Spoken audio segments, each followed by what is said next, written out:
Hello guys. तो हम आपको अभी बताने वाला है buyback of shares section 46A। ठीक है।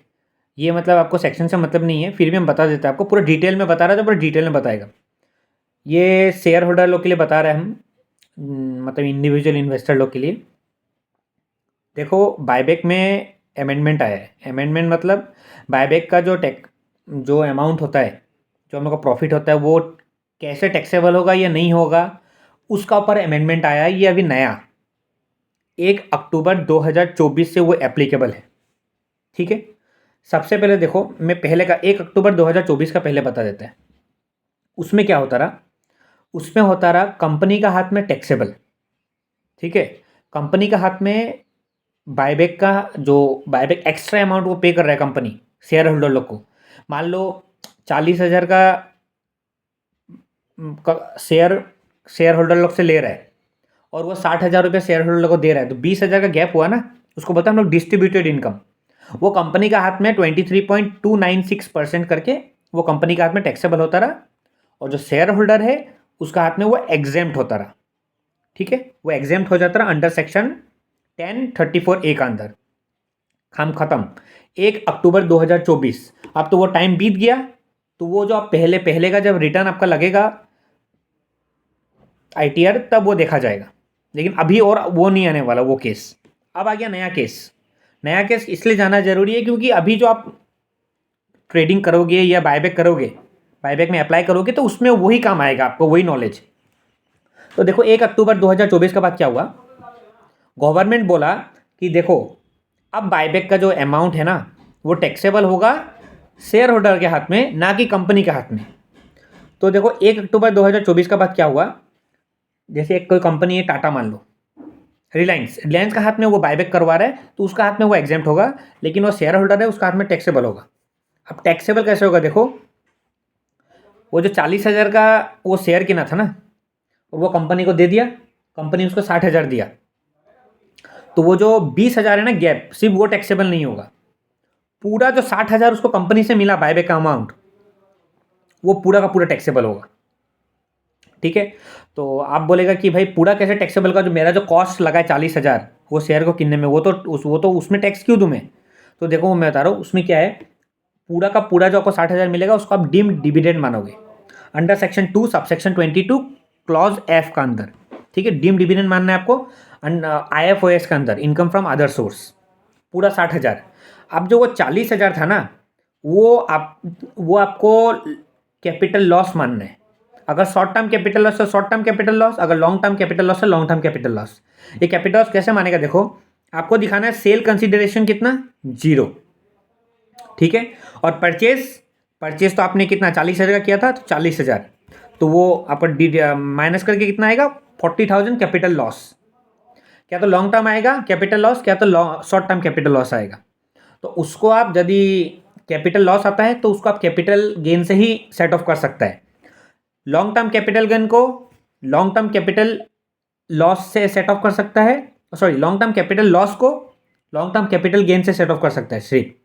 लेकिन शॉर्ट टर्म कैपिटल लॉस हो रहा है बाई चांस, मान लो आज आपने शेयर किना और 1 महीना बाद वो बायबैक है, तो आपको शॉर्ट टर्म ही बनेगा कैपिटल लॉस। तो वो कैपिटल लॉस को आप शॉर्ट टर्म कैपिटल गेन से भी सेट ऑफ कर सकता है, लॉन्ग टर्म से भी कैपिटल गेन से सेट ऑफ कर सकता है। और 8 साल तक वो लॉस कैरी फॉरवर्ड होगा आपका। उसका बाद वो आपका राइट ऑफ हो जाएगा, वो मतलब डेट लॉस बन जाएगा। तो आई होप यदि आप मार्केट में आप है, आपको थोड़ा भी टैक्स का नॉलेज है, तो आपको समझ में आता होगा कि इसमें बहुत झमेला है ये बायबैक का चक्कर में। तो आप देख के ही अप्लाई करना। अगर यदि आप अच्छा से रिटर्न फाइलिंग करता है, अगर आप मतलब कैसे बोले, एग्जाम्पशन लिमिट का ऊपर है, आप रिटर्न फाइल करता है हर बार अच्छा से, तभी उसको अप्लाई करो। क्योंकि देखो, मान लो कि आपने एक रिलायंस का शेयर किन के रखा था 2020 में। ठीक है। अब आ गया 2025, रिलायंस मान लो अभी बायबैक निकाला। ठीक है। बायबैक निकाला, तो बायबैक निकाला तो आपने अप्लाई कर दिया, मान लो 100 शेयर था, 2 लाख का शेयर अप्लाई किया, आपको मिला 3 लाख। तो 3 लाख तो पूरा डिविडेंड इनकम बन जाएगा, बन गया, उस पर आप टैक्स भी दे दोगे। उसका बाद क्या होगा? देखो, उसका बाद ये होगा कि जो 2 लाख आपका कॉस्ट था, सेल प्राइस 0, कॉस्ट 2 लाख, तो लॉन्ग टर्म कैपिटल लॉस आएगा 2 लाख। मान लो सिर्फ रिलायंस का ही शेयर था आपका पास, तो 2 लाख कैपिटल लॉस आ गया, लॉन्ग टर्म कैपिटल लॉस। ठीक है। आप बोलेगा हम इसको कैरी फॉरवर्ड करेगा, हम सेट ऑफ कर लेगा बाद में। लेकिन अब आपको फिर से कोई शेयर को लॉन्ग टर्म बना के उस पर गेन लेना पड़ेगा, उसका बाद आप सेट ऑफ कर सकोगे, क्योंकि आपका पास कोई लॉन्ग टर्म और को शेयर होल्ड में है ही नहीं, या जिसमें प्रॉफिट नहीं है। क्या पता आपको बेचना ही नहीं है वो शेयर, लेकिन क्योंकि 8 साल तक ही आपका लॉन्ग टर्म कैपिटल गेन या short term capital gain carry forward होता है, उसका बाद वो डेड लॉस बन जाएगा। तो इसमें थोड़ा सा पर टेक्निकली ये चीज़ आप अपना जो आपका जिसका फाइनेंस आप एडवाइस लेता है उससे आप एक बार कंसल्ट कर लेना बाईबैक में अप्लाई करने से पहले।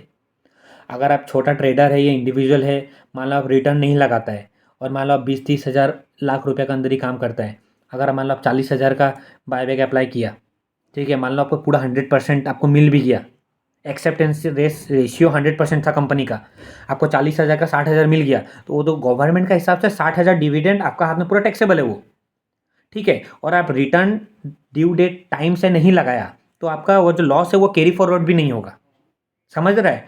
तो आपको एक एक यदि नोटिस आ जाता है तो आपको एक तो वो डिविडेंड मान के उसको टैक्स भी देना पड़ेगा उसका ऊपर, और जो वो आपका 40 हज़ार था आपका कॉस्ट, उसको आप कैरी फॉरवर्ड भी नहीं कर सकते क्योंकि आप ड्यू डेट के अंदर रिटर्न नहीं लगाया। तो ये आप पूरा एक बार देख लो अच्छा से, मैंने आपको पूरा लेमन के भाषा में समझा दिया है कि बायबैक का 1 अक्टूबर 2024 का बाद क्या टेक्निक है टैक्सेबिलिटी का। शेयर होल्डर का हाथ में टैक्सेबल होगा, कंपनी का हाथ में एग्जेम्प्ट होगा। शेयर होल्डर का हाथ में टैक्सेबल होगा under section 2 subsection 22 clause F का अंदर, उसको डीम डिविडेंड मानेगा हम लोग। और क्या बोलता है उसका बाद डीम पूरा को पूरा पूरा जो बायबैक का अमाउंट है पूरा को डीम डिविडेंड मानेगा, ना कि सिर्फ प्रॉफिट को, ठीक है।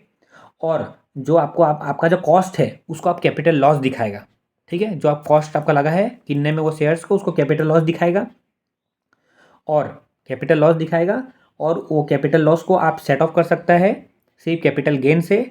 अगर शॉर्ट टर्म कैपिटल गेन है तो आप शॉर्ट टर्म कैपिटल लॉस है तो उसको आप लॉन्ग टर्म कैपिटल गेन से भी सेट ऑफ कर सकता है, शॉर्ट टर्म कैपिटल गेन से भी सेट ऑफ कर सकता है। लेकिन लॉन्ग टर्म कैपिटल लॉस है तो उसको आप सिर्फ लॉन्ग टर्म कैपिटल गेन से ही सेट ऑफ कर सकता है, और वो 8 साल तक 8 ईयर्स तक कैरी फॉरवर्ड होगा, वो भी याद रखना। उसका बाद वो डेड लॉस बन जाएगा। आई होप हम आपको पूरा अच्छा से समझा दिया है। अगर आपको कोई समझ में नहीं आया बायबैक रिलेटेड कुछ भी, तो आप हमको एक बार कमेंट में बताओ, मैं आपको अच्छा से रिप्लाई करके समझा दूंगा। तो आपसे बायबैक अप्लाई करने का बाद, मतलब अप्लाई करने से पहले एक बार ये वीडियो मेरा ज़रूर से देख लेना। Thank you.